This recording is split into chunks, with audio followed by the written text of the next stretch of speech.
Hello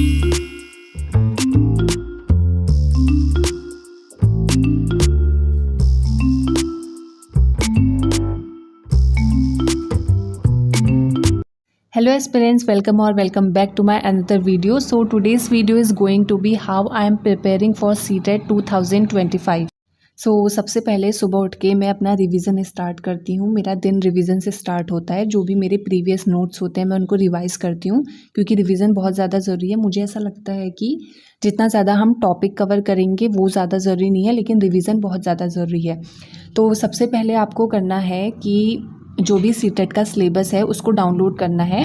तो मैंने भी सबसे पहले यही किया था कि सीटेट का जो भी सिलेबस था उसको डाउनलोड किया था, और फिर मैंने हर टॉपिक को मार्क किया और उसको एक एक करके कवर करने का प्लान बनाया था। साथ में उसके नोट्स बनाने का मैंने सोचा था।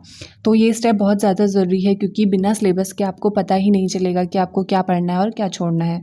सो रिवीजन मैं वीडियो के थ्रू भी करती हूँ और लिख लिख के भी करती हूँ। लिख लिख के रिवीजन करना मुझे सबसे बेस्ट तरीका लगता है, क्योंकि इससे मैं चीज़ों को जल्दी भूलती नहीं हूँ।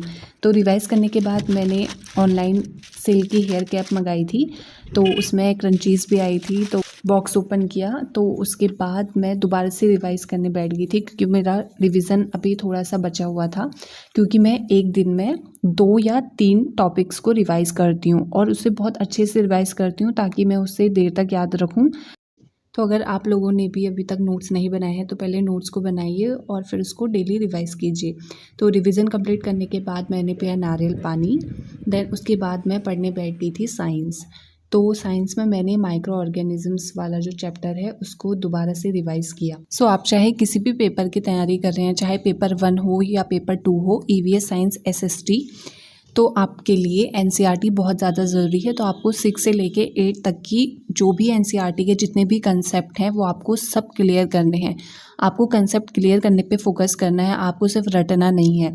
तो अगर आप एक बार एनसीईआरटी को अच्छे से पढ़ लेंगे तो आप ईज़िली किसी भी सब्जेक्ट के क्वेश्चन को ईज़िली कर पाएंगे।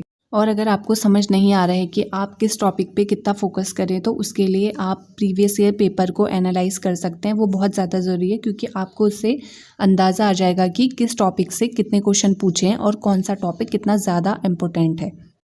सो साइंस का रिवीजन मेरा ऑलमोस्ट कंप्लीट होने वाला था, तो उसके बाद मैंने थोड़ी देर ब्रेक लिया।